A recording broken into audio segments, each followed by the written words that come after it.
You will hear a number of different recordings and you will have to answer questions on what you hear. There will be time for you to read the instructions and questions and you will have a chance to check your work. All the recordings will be played once only. The test is in 4 sections. At the end of the test, you will be given 10 minutes to transfer your answers to an answer sheet. Now turn to Section 1. Section 1. You will hear 2 flatmates, Tom and Richard, discussing the rules of their shared house. First, you have some time to look at questions 1 to 6. You will see that there is an example that has been done for you. On this occasion only, the conversation relating to this will be played first. Richard, as we discussed before with this extra bedroom in the house, we should advertise for another tenant, but I think we've got to establish rules this time. We already have 2 rules about the rent money. Remember? We pay on the 5th and expect full payment with no excuses. Sure, but I mean additional rules apart from those 2. The rule is to pay rent money on the 5th, so 5th has been written in the space. Now we shall begin. You should answer the questions as you listen, because you will not hear the recording a second time. Listen carefully and answer questions 1 to 6. Richard, as we discussed before with this extra bedroom in the house, we should advertise for another tenant, but I think we've got to establish rules this time. We already have 2 rules about the rent money. Remember? We pay on the 5th and expect full payment with no excuses. Sure, but I mean additional rules apart from those 2. Okay, there's certainly no harm in that. Remember the problems we've had with people in the past. I think we should learn from those bad experiences. You may have a point there. For example, you know that I like cooking, so I can propose a kitchen rule straight away. Every tenant must clean after use. We shouldn't allow what happened last time. You mean that guy who left all his dirty dishes piling up and food on the floor? Clean after use. We should write that down. I'm happy with that. And not only clean, but they also have to tidy up. We can't have them cluttering up our very small kitchen counter. I'm with you there. That will make life far more manageable. So, tidy up is our second cooking rule, let's say. And now, can I tell you what really annoys me? Sure. Dirty tenants. Those who just allow dirt and dust to build up around the house and don't care less. We've got to have a strict rule prohibiting that. What about a cleaning roster? We can make a list of everything that we expect to be done. Carpets vacuumed, furniture dusted, toilet cleaned, and so on. And everyone is required to take turns. First my turn, then your turn, then the third tenant's turn. This spreads the load so we can keep the apartment very clean. I'm happy with that. Otherwise, one person will be working harder than the others. But how often do we do it? Every day, twice a week, or once a week, or what? Every day. What do you think? Too often, I would say. Well, every 3 days then.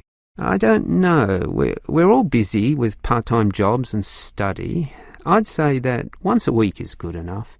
It's probably what most households do, anyway. All right. Let's run with that then. As long as we do clean regularly and well. Okay, are there any other rules? What about music, loud TV, that sort of thing? I want absolute quiet at night because I go to bed early in order to get up early for my job. So, why don't we say no noise after, say, 11 at night? Earlier than that, 10 p.m. That's consistent with most rental properties, and no overnight visitors either. You're right. That caused a lot of problems when the last tenant brought his drinking buddies in for the night. So, we prohibit late night noise and overnight visitors as well. That sounds good to me. Before you hear the rest of the conversation, you have some time to look at questions 7 to 10. Now listen and answer questions 7 to 10. Okay, Richard. If we want to advertise for an extra tenant for the third bedroom, there's a website with an online form here that we can fill out. That will speed things up. Good idea. In fact, let's do it now and get it over and done with. Sure. The first category here is gender. I guess that means we write male or female. I think I'd prefer a male. He'd fit in with us, one of the boys, something like that. Sure, but that might limit things, and I'd say a female might be just what this household needs. Why don't we say any and let fate decide? See who turns up and judge them as they come. Okay, I'll type any. So now we move on to job. What sort of job do you want them to have? To me, it doesn't matter. Doctor, lawyer, cleaner, as long as they have a job, of course. Unemployed tenants can be a problem. Just type in must have. You mean a job? Yes. Must. Okay, that's done. Now, how much should we ask them to pay? $180 would be about 1/3 of the total rent. I'm doing the maths now with a calculator. The figure would be closer to $173.50. Well, let's round that up to the nearest 5. I'll type in $175 and we can share the extra $1.50. Done. Now, finally, when can we let the new tenant move in? Immediately, I'd say. The sooner the better. Type in immediately. But I'm busy this week with my job, so I'm not in the mood to interview tenants right now. And anyway, we've had just you and me for so long, what does another couple of weeks matter? So, when would you like the tenant to move in then? 1 week from now? Beginning of the month, March 1st? Later. Give it another 4 days at least. March the 5th is better for me. Okay, I'll type that in. It should be fine. Any later than March the 8th and I'll be too busy with my exams. And that's about it. That is the end of section 1. You now have half a minute to check your answers.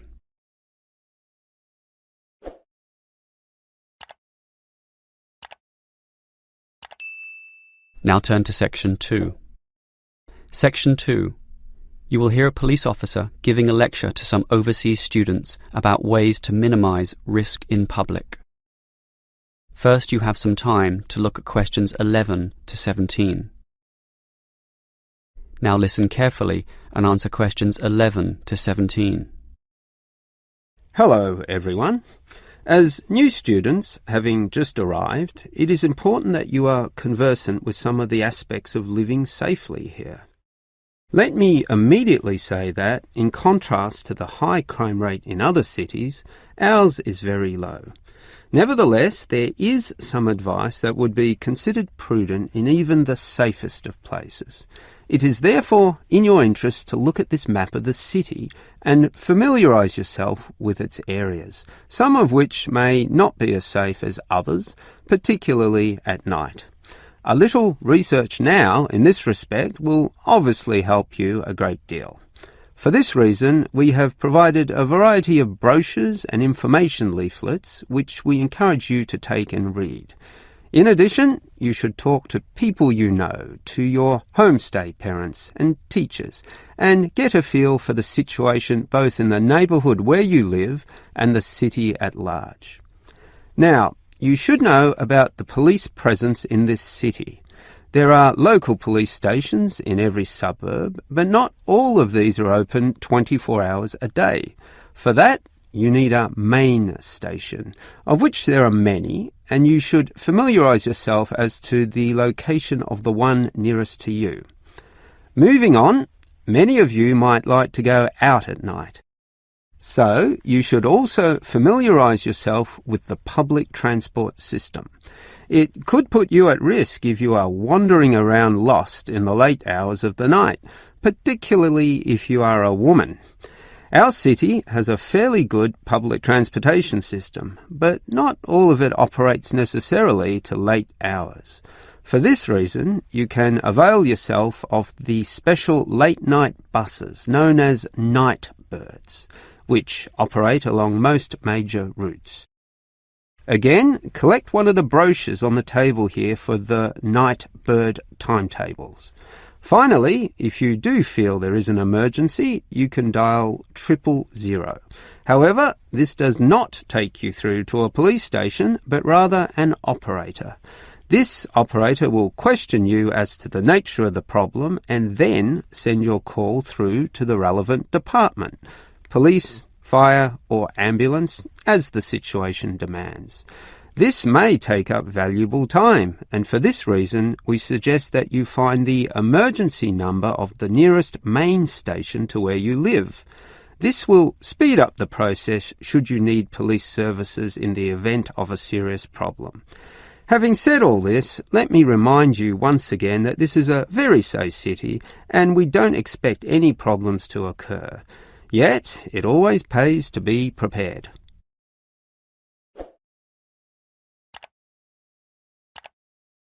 Before you hear the rest of the talk, you have some time to look at questions 18 to 20.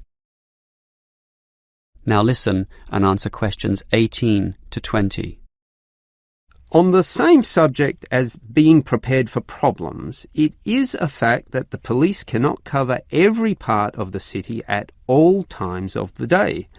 Thus, it is advisable for you to take some precautions and be prepared for any problems which may occur. There are less safe areas which you may inadvertently find yourself in and, through no fault of your own, be faced with difficulties. In this respect, some people advise that women in particular carry mace or pepper spray, which can be sprayed into the eyes of an assailant. However, please be informed that these are illegal and consequently cannot be purchased, constituting, as they do, an attack weapon. On that same theme, any knives or small arms, while perhaps being legal in your country, are illegal here and must not be carried on your person. One thing you can carry, however, is a personal siren. In the advent of a problem, you just push a button and the siren will sound loudly, drawing such attention that any assailant almost invariably flees immediately from the scene. Moving on, you may wish to stay out late, to have fun or see the sights of this city at night, and we do not necessarily discourage that. However, we do advise that you confine yourself to areas that have sufficient street lighting or illumination. In the course of your activities, you may well meet strangers, but if this happens under clearly lit areas, visible to everyone in the vicinity, statistics prove that in almost all cases nothing will go wrong, particularly if you carry your siren. Above all, the greatest rule is simply to exercise discretion and intelligence when you go about your business. All the rules that I have given are simply based on this, and by following them all, your stay here will be both enjoyable and safe. That is the end of section 2. You now have half a minute to check your answers.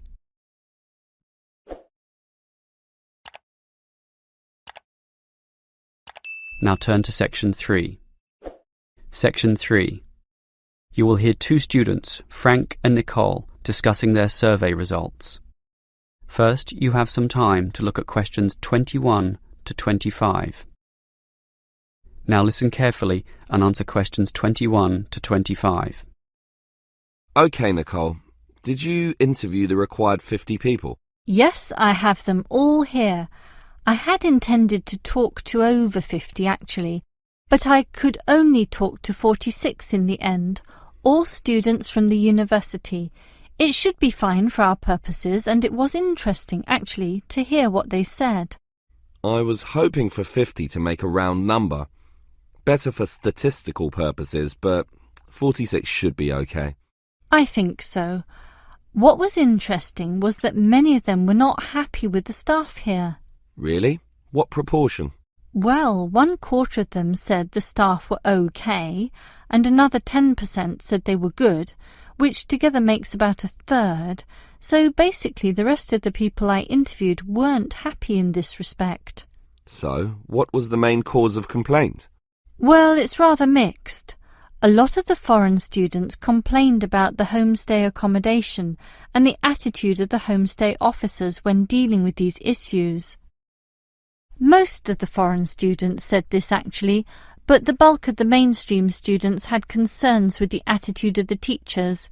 It seems they feel the teachers don't care enough, and facilities weren't that important, relatively speaking. I think the teachers here are OK. Don't you think so, Nicole? Personally, I'd say most of them are fine.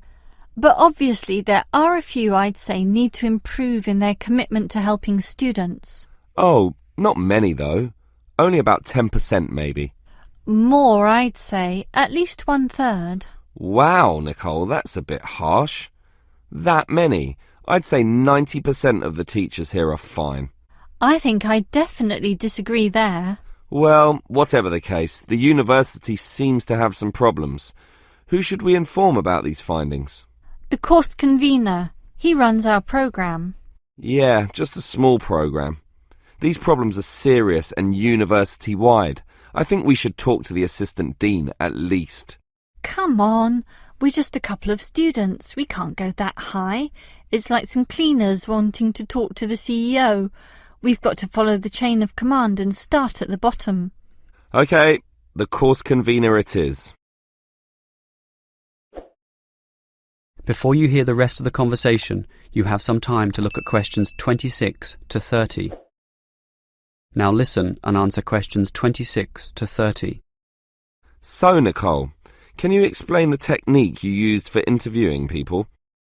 Every time I try interviewing, I seem to encounter problems. And yet, you managed to interview so many people so quickly. What's the secret? It's really quite simple. Let me explain it all. The first step, and this is probably the most important point, is to select the position or the location where you're going to do the interviewing. It's got to be a good one.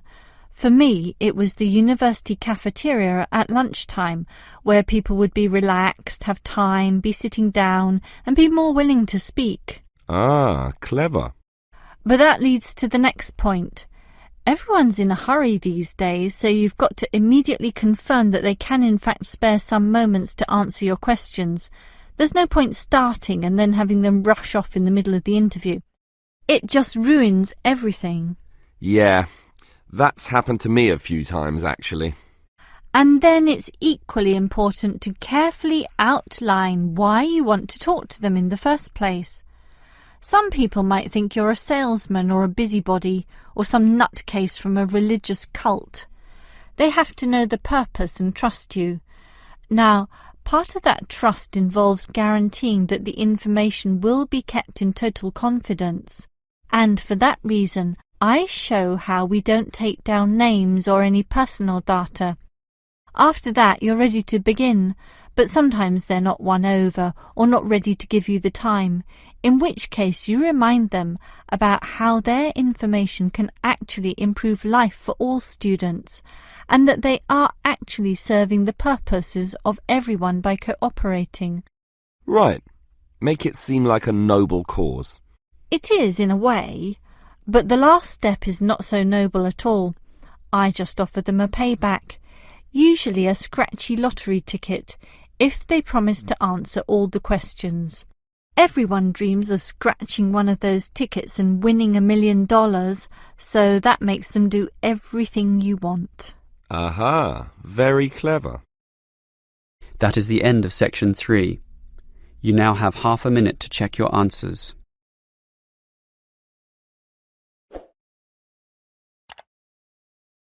Now turn to section 4. Section 4. You will hear a lecturer discussing human resource management. First, you have some time to look at questions 31 to 33. Now listen carefully and answer questions 31 to 33. Obviously, the people who work in companies need to be managed. Pay must be added up, hours clocked, and leave tallied. This is known as hard human resource management, or hard HRM. This is because it is based on hard numbers, facts and rules. That is, an impersonal, calculative aspect. And again, there must be such an outlook, with all its paper-based systems, in order to carry out company tasks. But if there's a hard, there must be a soft. And it is this soft element of HRM that I'd like to consider now. Historically, it took a long while before the importance of this soft element was realized. Originally, for example, in Henry Ford's car-making factories, workers were regarded as unthinking tools who would mindlessly repeat the same task for 8 hours a day. This attitude worked for a while. However, the Ford Motor Company faced the growing challenges of huge turnover, lack of motivation, declining quality of their product, and labour disputes. It eventually became clear that the original ethos about workers was wrong. It needed to take their human needs more into account. That leads us to the modern soft HRM model, where the staff, or human resources, are now considered one of the most important assets a company may have, an asset just as tangible as the factories, shops, and money in the bank, and something that needs to be managed in a soft way as well as hard. Before you hear the rest of the lecture, you have some time to look at questions 34 to 40. Now listen and answer questions 34 to 40. So, what is soft HRM? It basically involves 3 elements. One is motivating your staff. The second is making sure they stay with your company, that is, reducing turnover.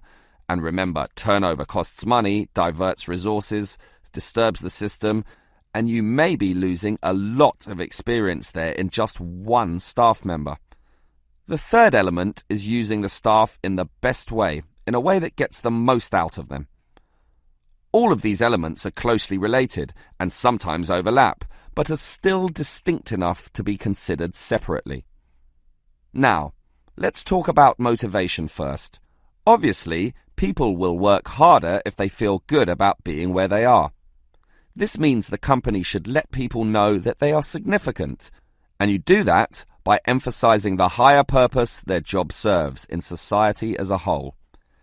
And this sense of higher purpose will drive people onwards. So, for example, if the company makes paper, have a motivation session, letting them all understand the importance of paper to modern society, and it is important. Basically, everything is important when you think about it, so make this fact clear to all. As for keeping staff, well, that also comes from motivation. But do you know the number one reason why people leave jobs? The answer? Because they don't feel appreciated. So, you need to make sure that they have this feeling. How? At its simplest, the boss can say thank you to the staff. You can remember their birthdays, bring out a cake, celebrate milestones, take them to a restaurant once in a while, and say thank you again. But more importantly, mean it sincerely.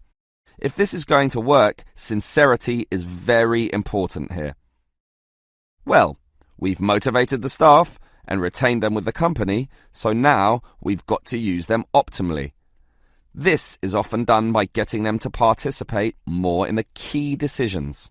This has 2 advantages. 1, the employees feel more in control of their destinies, helping again with motivation and retention.